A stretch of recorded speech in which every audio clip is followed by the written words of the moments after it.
দর্শক, আমন্ত্রণ আজকের চট্টগ্রামে। শুরুতেই জানিয়ে দেব শিরোনামগুলো। চট্টগ্রাম পিডিবি কার্যালয়ে দুদকের অভিযান, টেন্ডারে অনিয়ম দুর্নীতির অভিযোগ, বঞ্চিত ঠিকাদারদের অপপ্রচার দাবি অভিযুক্তদের। যারা বিডার ছিলেন তাদের থেকে কেউ একজন হয়তো যে কাজ পায় নাই, সে হয়তো তারা ওখান থেকে একটা কমপ্লেন দিয়েছেন ওখানে, এবং ওনারা এই রেসপেক্টে সরকারি কাজের স্বার্থে ওখানে আসছেন। 10ম গ্রেড সহ 3 দফা দাবিতে চট্টগ্রামে প্রাথমিক বিদ্যালয়ের শিক্ষকদের কর্মবিরতি, পাঠদান বন্ধ থাকায় দুশ্চিন্তায় অভিভাবকরা। ন্যায্য দাবিটা পূরণ হলেই সে কি করবে? সে জাতিকে কিছু দিতে পারে। শান্তিপূর্ণ আন্দোলনকে বিঘ্ন ঘটার কারণে আমরা এই কর্মবিরতিতে গিয়েছি। কর্ণফুলী রক্ষায় আবারও পরিবেশবাদী 6 সংগঠনের আন্দোলন, অবৈধ স্থাপনা উচ্ছেদ না করায় ক্ষোভ, কার্যকর পদক্ষেপ না নিলে কঠোর আন্দোলনের হুঁশিয়ারি। ভদ্রভাবে দাবি আদায় হন না, কাজেই আমাদের একটু কঠোর কর্মসূচি দিয়ে দাবি আদায় করে নিতে হবে। কর্ণফুলী নদীতে শাটডাউনের ব্যবস্থা করব, যে শাটডাউনের মাধ্যমে সারা বাংলাদেশের মানুষ সরকার সহ নাড়া দিতে বাধ্য হবে।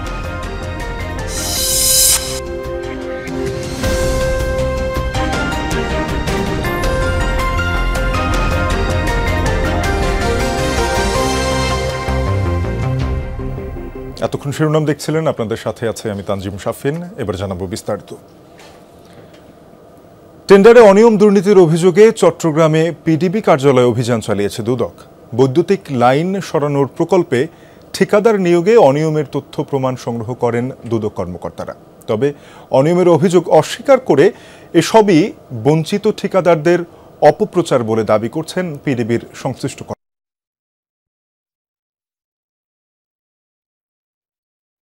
এলিভেটেড এক্সপ্রেসওয়ের র্যাম্প নির্মাণের জন্য সরাতে হবে বৈদ্যুতিক লাইন। সমীক্ষা শেষে টেন্ডার আহ্বান করে বিদ্যুৎ বিভাগ। 4 কোটি টাকার টেন্ডার পায় এক ঠিকাদারি প্রতিষ্ঠান। এই টেন্ডারের অনিয়ম দুর্নীতি নিয়েই দুদকের কাছে জমা পড়ে অভিযোগ। আর্থিক লেনদেন সহ নানা অনিয়মের মাধ্যমে টেন্ডার হাতিয়ে নেওয়ার অভিযোগ পেয়ে সকালে আগ্রাবাদে পিডিবির বিক্রয় ও বিতরণ অফিসে যায় দুদকের টিম। নির্বাহী প্রকৌশলীর কার্যালয়ে নথিপত্র যাচাই বাছাই এবং বিভিন্ন তথ্য প্রমাণ সংগ্রহ করেন দুদক কর্মকর্তারা। ঘণ্টাব্যাপী এই কক্ষে অবস্থানের পর বের হয়ে আসেন তারা। প্রাপ্ত তথ্য কমিশনে প্রতিবেদন আকারে জমা দেয়া হবে বলে জানান। ব্যবসা প্রতিষ্ঠানের ধরেন যে 3 কোটি টাকা টার্নওভার লাগে, সেখানে উনি 2 কোটি টাকা টার্নওভার জমা দিয়েছেন। এরকম একটা লিকুইড অ্যাসেট থাকে ধরেন 2 কোটি টাকা, কিন্তু ওনারা জমা দিয়েছেন 1 কোটি টাকা, এরকম একটা ডকুমেন্ট জমা দিয়েছেন। কিন্তু আমরা রেকর্ডপত্র বিশ্লেষণ করেছি, তো রেকর্ডপত্র বিশ্লেষণ শেষে আমরা পূর্ণাঙ্গ প্রতিবেদন পরবর্তীতে আমরা কমিশন বরাবর জমা দিতে পারব। তবে পিডিবির এই নির্বাহী প্রকৌশলীর দাবি, প্রকল্পে কোনো অনিয়ম হয়নি। দুদককে সরবরাহ করা হয়েছে সকল নথিপত্র। কাজ না পেয়ে অন্য ঠিকাদারি প্রতিষ্ঠান অপপ্রচার চালাচ্ছে বলে অভিযোগ তাদের। যে আমাদের কাজের ব্যাপারে অনিয়মের ব্যাপারে যেটার জন্য একটা কমপ্লেন জন্য আসছিল, আসলে ব্যাপারটা আমাদের যেখানে যারা বিডার ছিলেন তাদের থেকে কেউ একজন হয়তো যে কাজ পায় নাই, সে হয়তো তারা ওখান থেকে একটা কমপ্লেন দিয়েছেন ওখানে, এবং ওনারা এই রেসপেক্টে সরকারি কাজের স্বার্থে ওখানে আসছেন, দুদক আসছেন এই অফিসের মধ্যে, এবং ওনারা কাগজপত্রগুলো সবগুলো যাচাই বাছাই করেছেন। যাচাই বাছাই করে দেখেন যে এখানে মোটামুটি আমাদের এরকম কোনো অনিয়ম তারা পায় নাই। একই অভিযোগে বিকেলে হালিশহর পিডিবি কার্যালয়েও অভিযান চালিয়ে তথ্য প্রমাণ সংগ্রহ করে দুদক।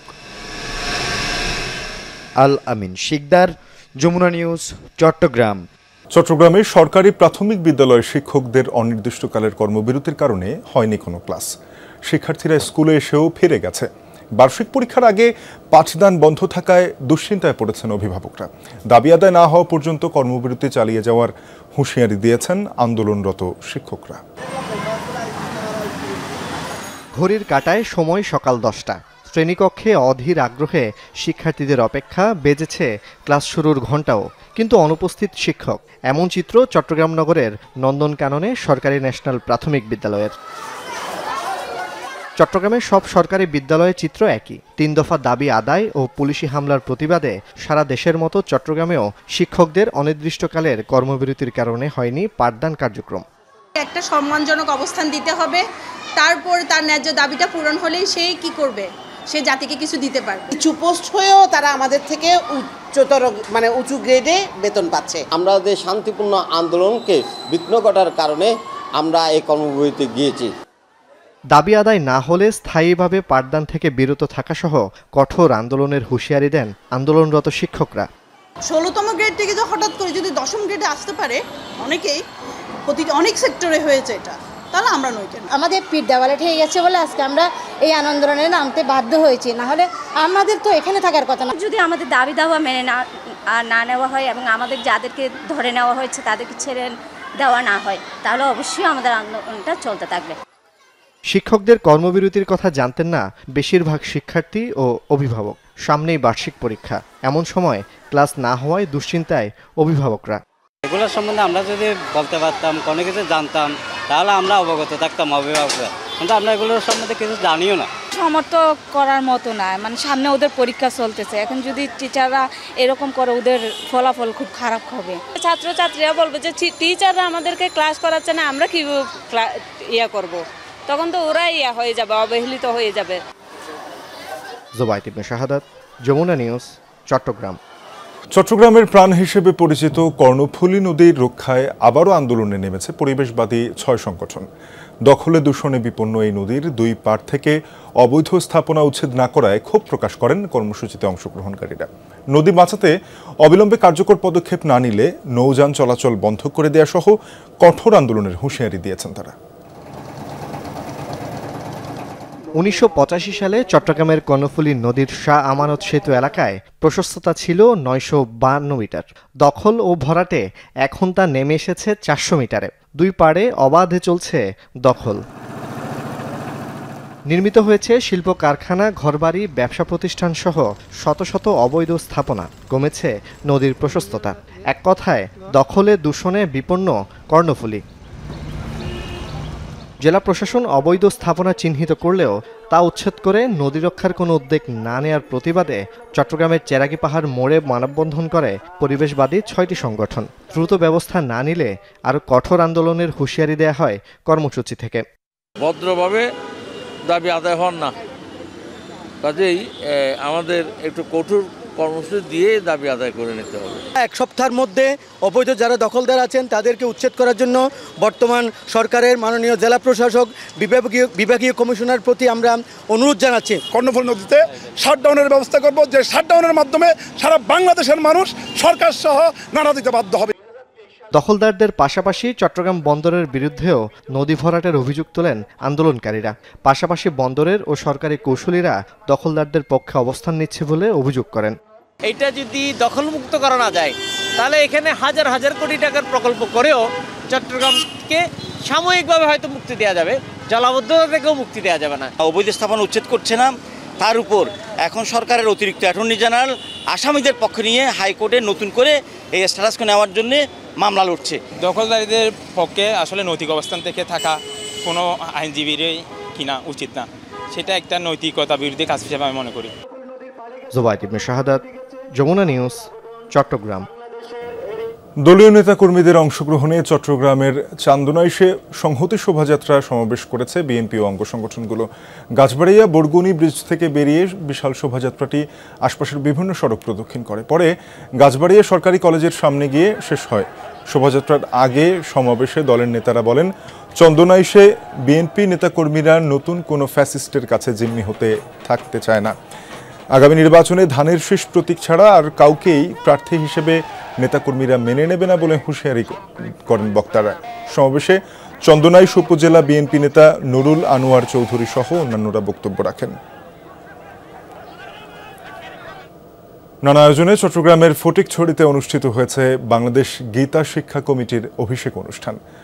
রাধাকৃষ্ণ সেবাশ্রমে এই অনুষ্ঠানে বক্তারা বলেন, গীতা শিক্ষা মানুষের অন্তরকে বিকশিত করে।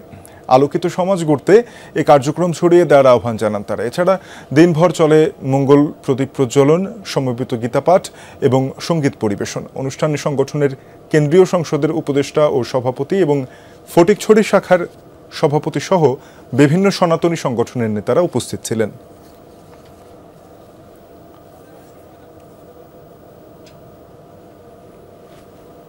শিশু কিশোরদের খেলাধুলার জন্য চট্টগ্রামে একের পর এক চালু হচ্ছে আর্টিফিশিয়াল টার্ফের মিনি স্টেডিয়াম। এবার নগরীর আইস ফ্যাক্টরি রোডে চালু হয়েছে এসএ ফ্যামিলি অ্যারেনা টার্ফ। উদ্বোধন অনুষ্ঠানে বক্তারা বলেন, খেলাধুলার সুযোগ বাড়লে যুব সমাজ মোবাইল আসক্তি, মাদক ও অপরাধ থেকে দূরে থাকবে। এই জোনে রয়েছে ফুটবল টার্ফ ও বিভিন্ন স্পোর্টস জোন। এ সময় সিজেকেএস ক্লাব সমিতির সাধারণ সম্পাদক সৈয়দ শাহাবুদ্দিন শামীম, উদ্যোক্তা শাহ আলম ও মহানগর বিএনপি নেতা সহ অন্যরা উপস্থিত ছিলেন।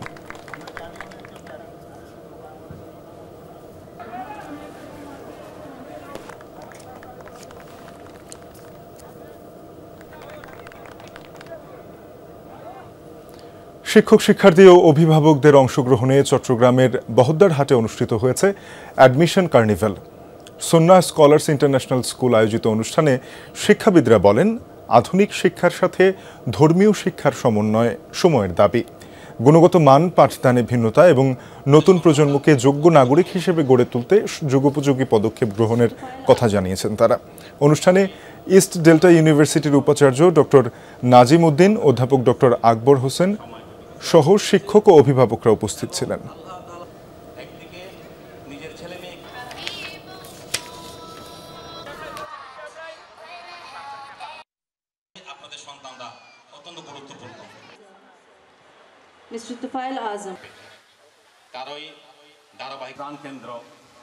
চট্টগ্রাম বন্দরে বর্ধিত ট্যারিফ 1 মাসের জন্য স্থগিত করেছেন হাইকোর্ট। গত 15 অক্টোবর থেকে এই ট্যারিফ কার্যকর করা হয়েছিল। এ বিষয়ে আরও বিস্তারিত জানাতে যুক্ত হচ্ছেন সহকর্মী শহীদুল সুমন। সুমন, জানাবেন যে এই 1 মাস ট্যারিফ স্থগিত করার পর ব্যবসায়ীরা এবং বন্দর কর্তৃপক্ষ কি প্রতিক্রিয়া জানিয়েছে?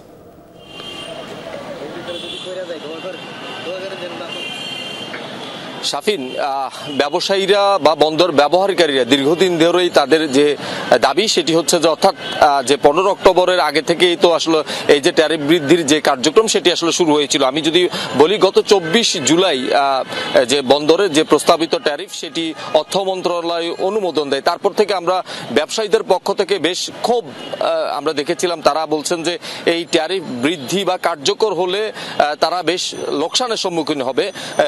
শত বিরোধিতার পরও আমরা দেখেছিলাম যে 15 অক্টোবর থেকে বন্দর কর্তৃপক্ষ তাদের যে ট্যারিফ বৃদ্ধি সেটি কার্যকর শুরু করে।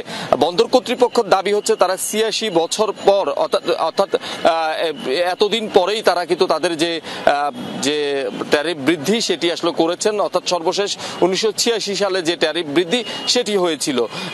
দীর্ঘদিন পরে এই ট্যারিফ বৃদ্ধি নিয়ে বন্দর কর্তৃপক্ষ যেমন তাদের পক্ষ থেকে অনড় রয়েছে, তেমনি কিন্তু আমরা বন্দর পক্ষের বাইরে গিয়ে ব্যবসায়ীরা, বন্দর শ্রমিকরা সবাই কিন্তু এটির বিরোধিতা করে নানা ধরনের সমাবেশ করেছে।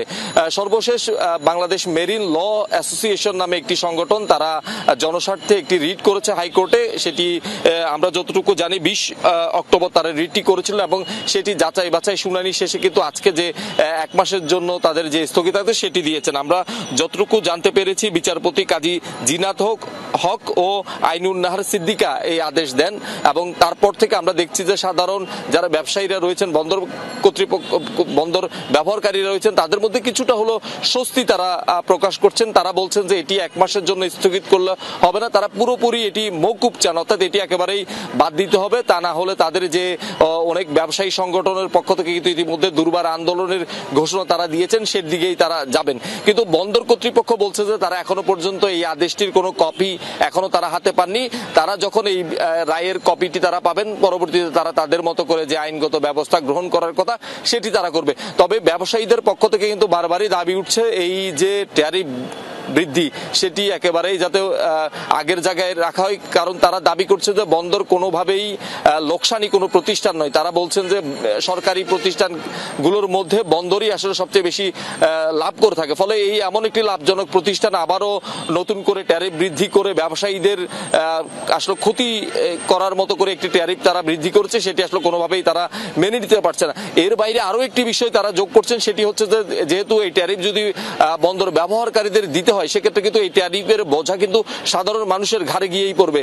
তারা বলছেন যে বন্দর ব্যবহার করে যখন কোনো পণ্য আমদানি করা হয় সেটির মূল্য কিন্তু চুকাতে হয় সাধারণ ভোক্তাদের, অর্থাৎ একটি ভোগ্য পণ্য যদি চট্টগ্রাম বন্দর দিয়ে অতিরিক্ত মাসুল দিয়ে সেটি বাজার আসে সেক্ষেত্রে কিন্তু অতিরিক্ত যেই খরচটি আছে সেটি কিন্তু যারা ব্যবসায়ীরা রয়েছেন তারা কিন্তু সাধারণ মানুষের পকেট থেকেই তারা সেটি কেটে নেবেন। অর্থাৎ যে কোনো ভোগ্য পণ্যের দাম বৃদ্ধিতে কিন্তু এটি একটি বড় কারণ হিসাবে তারা দাঁড়া করিয়েছেন এবং সামনে যেহেতু রমজান আসছে সেক্ষেত্রে কিন্তু দ্রব্যমূল্যের বৃদ্ধির কারণ হিসাবেও কিন্তু এই বিষয়টি তারা সামনে নিয়ে এসছে। সব মিলিয়ে 1 মাসের জন্য যে স্থগিত আদেশ সেটি আসলে সাধারণ ব্যবসায়ীরা স্বাভাবিকভাবে প্রথম দিকে প্রাথমিকভাবে তারা এটি স্বস্তি প্রকাশ করলো। তারা আসলে দীর্ঘমেয়াদী এই যে ট্যারিফ সেটি আসলে একেবারেই বাদ দিয়ে দেওয়া হোক, এটি আসলে তাদের দাবি। অর্থাৎ তারা স্থগিতাদেশ নয়, তারা চাইছেন যে কোনো সময়সীমা না বেঁধে পুরোপুরি অতিরিক্ত ট্যারিফটি উঠিয়ে দেওয়া হোক। ধন্যবাদ আপনাকে সুমন আমাদের সঙ্গে যুক্ত হয়ে জানানোর জন্য বিস্তারিত। দর্শক, এই ছিল আজকের চট্টগ্রামে। এতক্ষণ সাথে থাকার জন্য সবাইকে ধন্যবাদ।